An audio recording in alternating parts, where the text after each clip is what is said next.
இன்றைக்கி புளிச்சக்கீரை கடையலாம் அப்படின்னு சொல்லிட்டு காட்டுக்கு புளிச்சக்கீரை பறிக்க போயிட்டோம். நானும், பாப்பா, அம்மா எல்லாருமே போயிட்டோம்.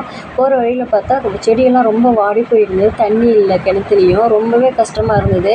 ஆனால் கடலை செடிக்கு வந்து வாடி போய் தான் தண்ணி விடணும்.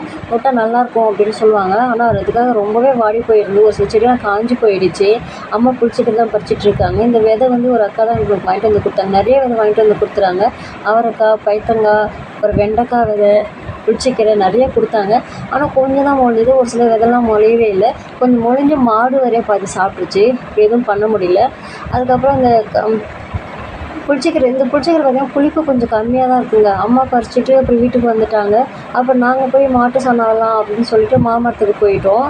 இங்கே பாருங்க பறிச்சிட்ருக்காங்க பாருங்க. போகிற வழியில் பார்த்தீங்கன்னா கடல வெயில் ரொம்பவே கஷ்டமாக இருந்தது. கடலையெல்லாம் வெளியில் தெரிய ஆரம்பிச்சிருச்சு. மண்ணெல்லாம் கொஞ்சம் வெடித்து வெளியில் வந்து கடலெல்லாம் அப்படின்ச்சு. அப்புறம் அந்த கடலையும் அப்படியே சாப்பிட்டுட்டே கடல பாப்பா வேணும்னு கேட்டால். ஆனால் அந்த கடலையும் கொஞ்சம் அப்படியே சாப்பிட்டுட்டே நாங்கள் போயிட்டு இருந்தோம். இங்கே பாருங்கள் அம்மா பறித்து போயிட்டுருக்காங்க. காலையில் வெயில் அதிகமாக வந்துச்சு. 9 மணிக்கு தான் வெயில் அதிகமாக வந்துச்சு.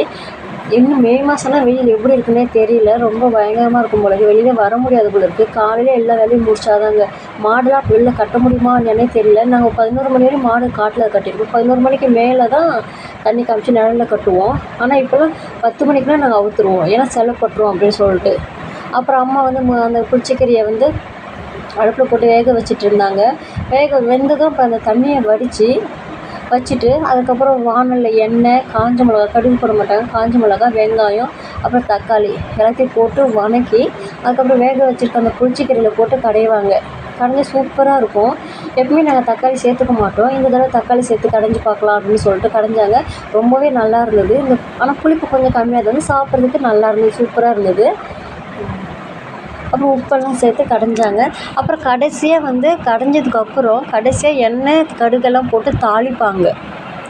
ஆனால் நாங்கள் முன்னெல்லாம் தாளிக்கவே மாட்டோம். ஒரு சில வீட்டில் தாளிக்கவும் மாட்டாங்க. எண்ணெய், கடுகெல்லாம் போட்டு தாளித்தா இன்னும் சூப்பராக இருக்கும் அப்படின்னு சொல்லிட்டு அம்மா தாளித்தாங்க. கடைஞ்சிருக்காங்க பாருங்க. இந்த மத்து பார்த்திங்கன்னா எங்கள் ஆயா காலத்துலேருந்தே இருக்குது. எங்கள் பாட்டி வச்சுருந்தாங்க. எங்கள் பாட்டி இப்போ இல்லை. அப்புறம் எங்கள் பாட்டிக்கு அப்புறம் இப்போ எங்கள் அம்மா வச்சுருக்காங்க இந்த மத்து. கடைஞ்சதுக்கப்புறம் கொஞ்சம் தண்ணி தேவை அப்படி இருந்தாலும் ஏற்கனவே வடித்து வச்சோம்ல அந்த தண்ணியை கொஞ்சம் சேர்த்து கடைஞ்சிக்கலாம். கடைஞ்சால் நமக்கு கீரை பதத்துக்கு வந்துடும். இது நல்லா மயிஞ்சு அப்புறம் நல்லா சாப்பிட்றது சூப்பராக இருக்கும். சுடு சோத்துக்கும் புளிச்சக்கீரை சூப்பராக இருக்கும். மறுநாள் வச்சு சாப்பிட்டா இன்னும் டேஸ்ட்டாக இருக்கும். சூப்பராக இருக்கும். அப்புறம் எண்ணெய், அப்புறம் கடுகு போட்டு அப்புறம் தாளித்தா புளிச்சக்கீரை ரெடி. இன்றைக்கி நம்ம வீட்டில் புளிச்சக்கீரையும் வெள்ளை சாதம் தாங்க. வேறு எதுவும் சைட் டிஷ் எதுவுமே பண்ணலை நாங்கள். இதுவே நல்லாயிருக்கும். அவ்வளோதான், புளிச்சக்கீரை ரெடி. இந்த வீடியோ பிடிச்சிருந்தா ஷேர் பண்ணுங்கள், லைக் பண்ணுங்கள். ஓகே, பாய்.